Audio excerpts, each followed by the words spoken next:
अगर मैं आपसे पूछूं कि दिल्ली एनसीआर के सबसे नज़दीक कौन सा हिल स्टेशन है तो आप लोग बोलोगे देहरादून, मसूरी, नैनीताल या फिर लैंसडाउन।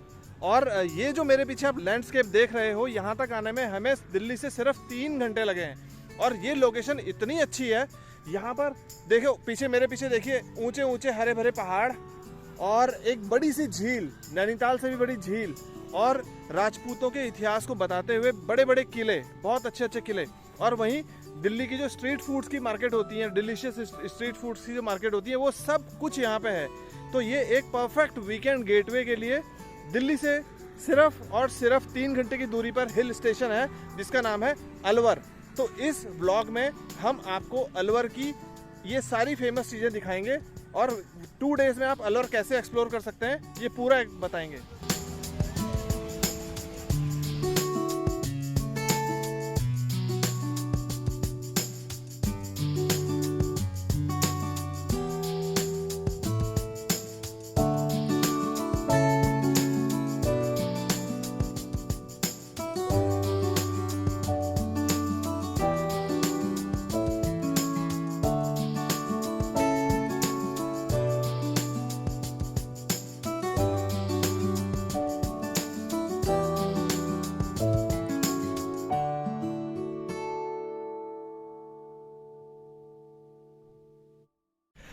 Good morning. सुबह के बज रहे हैं 3। हम लोग उठ गए हैं और करते हैं प्रिपरेशन यहाँ से निकलने के लिए।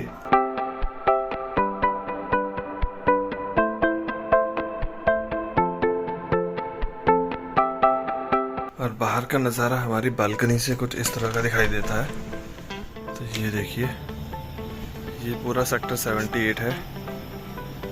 सामने कुछ लोग अभी पार्टी शार्टी चल रही है। तो हर बार की तरह ही सुबह मंदिर पे आए हैं अपने ट्रिप स्टार्ट करने से पहले।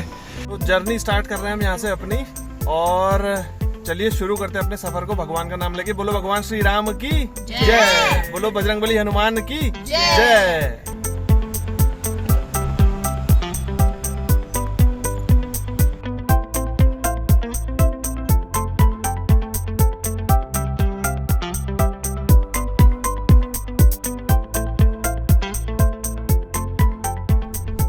हम लोग हैं नेशनल एक्सप्रेसवे 4 पे और घर से निकले हुए हमें अराउंड 90 किलोमीटर हो चुका है। रास्ता जो है बहुत ही बढ़िया रास्ता है। अगर आप सामने की क्लिप देखोगे तो अराउंड 8 लेन का ये हाईवे है। तो इस पे एकदम क्रूज करते हुए जा रहे हैं अराउंड 100 की स्पीड में। बहुत बढ़िया रास्ता है।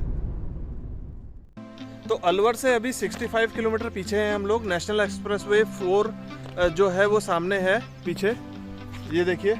और यही रास्ता मुंबई तक जाता है और काफ़ी ब्यूटीफुल और बहुत स्मूथ रास्ता है। पीछे जो मेरे देख रहे हो आप, ये अरावली हिल्स हैं जो शुरू हो गई हैं और बहुत ही ये साथ साथ, मतलब इस एक्सप्रेसवे के साथ साथ ही अरावली हिल्स चल रही हैं। और यहाँ पे हमने एक ब्रेक लिया है थोड़ी देर के लिए और उसके बाद निकलते हैं यहाँ से अलवर के लिए। कहीं चाय वाय की दुकान देख रहे थे, बट बीच में एक्सप्रेसवे है तो कोई ऑप्शंस है नहीं यहाँ पे।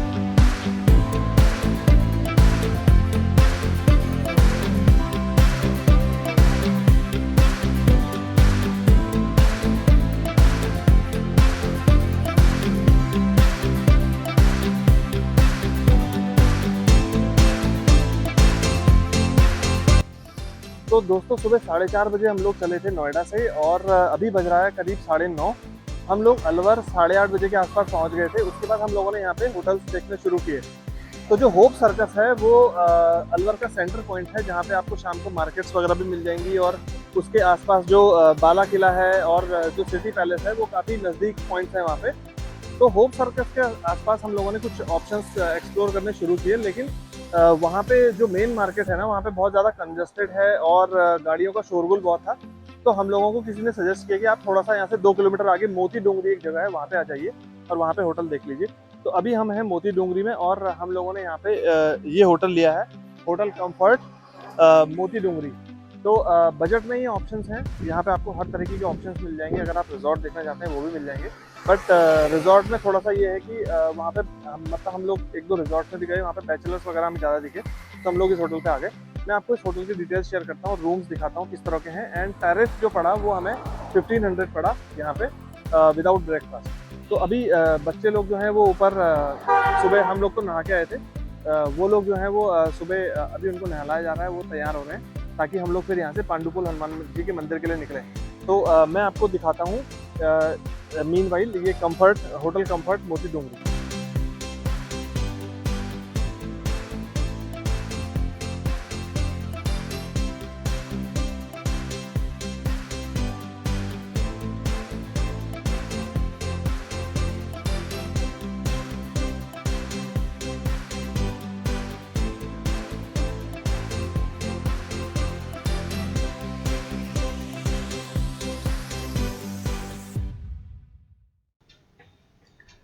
अलवर की अपनी इस 3 दिन की ट्रिप का आज पहला दिन है और आज हम विजिट करने वाले हैं सरिस्का टाइगर रिजर्व के करीब 20 किलोमीटर अंदर स्थित एक काफ़ी प्राचीन मंदिर जो कि महाभारत काल से यहाँ स्थित है, जिसका नाम है पांडुपोल हनुमान जी मंदिर। अगर आप अलवर से सरिस्का टाइगर रिजर्व की तरफ जा रहे हैं तो ब्रेकफास्ट करने के लिए द अर्बन ढाबा को कंसिडर कर सकते हैं। अरावली की पहाड़ियों के नज़दीक इस कैफ़े में आपको ब्रेकफास्ट के काफ़ी अच्छे ऑप्शंस मिल जाएंगे। सुबह करीब 5 बजे नोएडा से निकलने के बाद यहाँ पर हमने अपने दिन का पहला मील दही और आलू के पराठे ऑर्डर किया, जिसका टोटल प्राइस अराउंड 760 रुपीज़ था। अगर आप यहाँ आएँ तो इनकी लस्सी और दही जरूर ट्राई करें, जिसका टेस्ट हमें काफ़ी अच्छा लगा।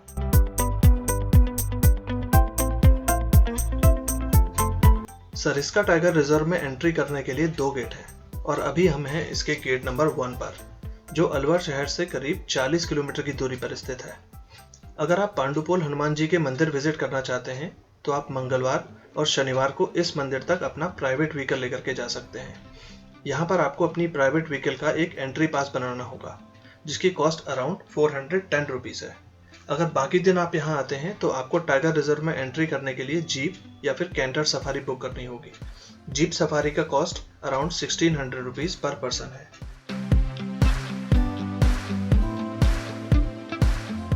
इस गेट से एंट्री करने के बाद करीब 20 किलोमीटर की दूरी पर है पांडुपोल हनुमान जी का मंदिर और यह रास्ता सरिस्का टाइगर रिजर्व के भीतर से होते हुए जाता है। रास्ते में आपको काफी सारे जंगली जानवर जैसे मोर, हिरन, घोरड़ और ये सब देखने को मिल जाएंगे। और ये देखो ब्यूटीफुल है, ब्यूटीफुल। बहुत सारे हिरन भी दिखे थे अभी हमें।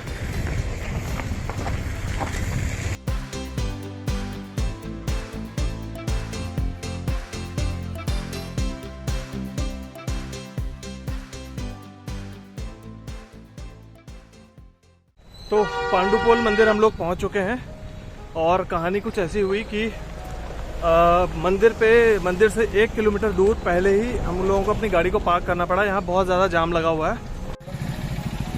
ये देखिए, ये पूरा मंदिर तक जो है वो ऐसा ही जाम लगा हुआ है।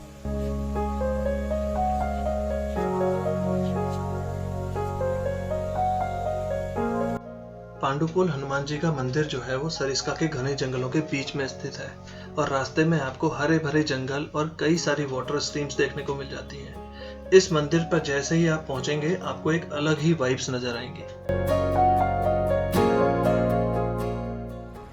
तो लगभग 1.5 किलोमीटर की ट्रैकिंग करने के बाद हम आ चुके हैं पांडुपोल हनुमान जी के मंदिर, जो आप मेरे पीछे देख सकते हैं। और वैसे तो बाकी दिन जब आप आते हैं तो यहाँ तक आप अपनी गाड़ी लेके आ सकते हैं और यहाँ पार्किंग की व्यवस्था है, लेकिन आज शनिवार का दिन और काफ़ी ज़्यादा भीड़ थी यहाँ पे, तो लगभग 3 किलोमीटर नीचे ही गाड़ियाँ रोक दी गई थी और वहाँ से हम पैदल ट्रैकिंग करके आ रहे हैं। ये जो पांडुपोल हनुमान जी का मंदिर है, इसका महत्व महाभारत काल से जुड़ा हुआ है।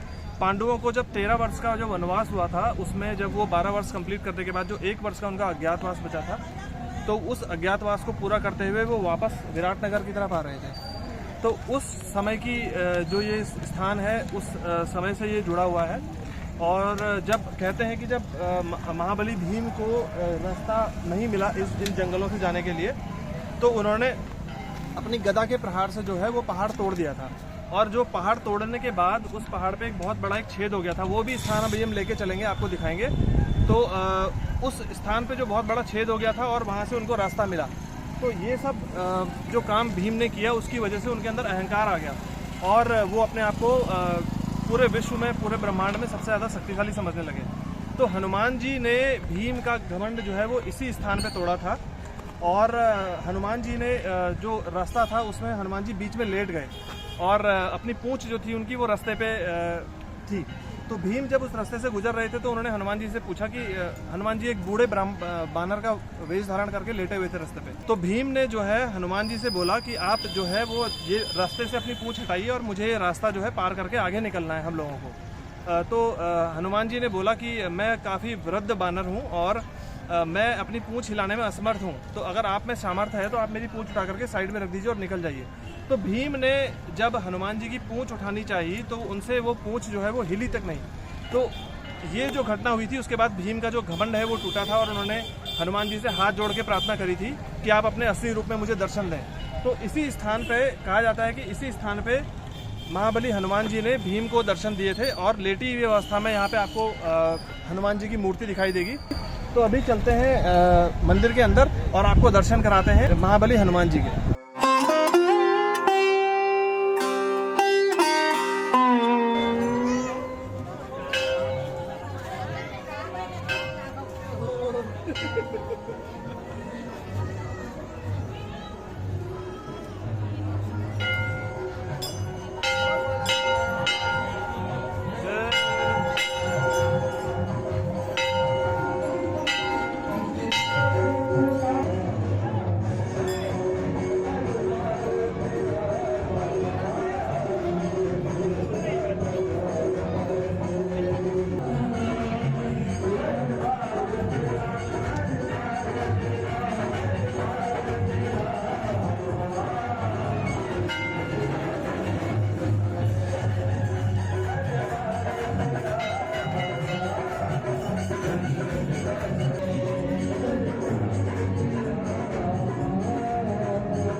पांडुपोल हनुमान जी के दर्शन और भजन कीर्तन के बाद हमने यहाँ प्रसाद ग्रहण किया और तभी काफी तेज बारिश शुरू हो गई और हम भीमपोल, जहाँ भीम ने अपनी गदा के प्रहार से पहाड़ को तोड़ डाला था, वहां तक नहीं जा पाए।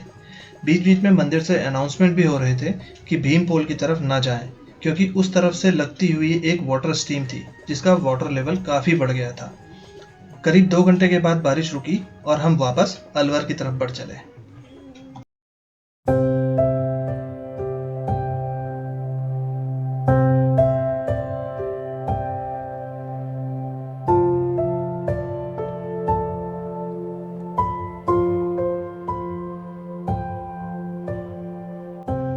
सरिस्का से वापस अलवर पहुंचते पहुंचते हमें लगभग रात हो चुकी थी। थोड़ी देर अपने होटल में रेस्ट करने के बाद हम लोग यहाँ की नाइट लाइफ एक्सप्लोर करने के लिए निकल पड़े। अगर आप फास्ट फूड और चाइनीज खाने के शौकीन हैं तो SMD सर्कल आ सकते हैं, जो कि मोती डूंगरी से सिर्फ 2 किलोमीटर की दूरी पर है। यहाँ पर आप तीजा कैफे, वाडीलाल कैफे विजिट कर सकते हैं। साथ ही बाबा ठाकुरदास एंड सन्स का फेमस आउटलेट है, जहाँ पर आप इनका स्पेशल मिल्क केक और घेवर ट्राई कर सकते हैं।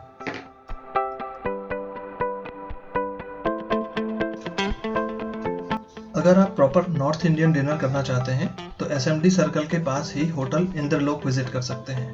जहां हमने इनकी स्पेशल थाली ट्राई करी। इस रेस्टोरेंट का एम्बियंस और टेस्ट हमें काफ़ी अच्छा लगा।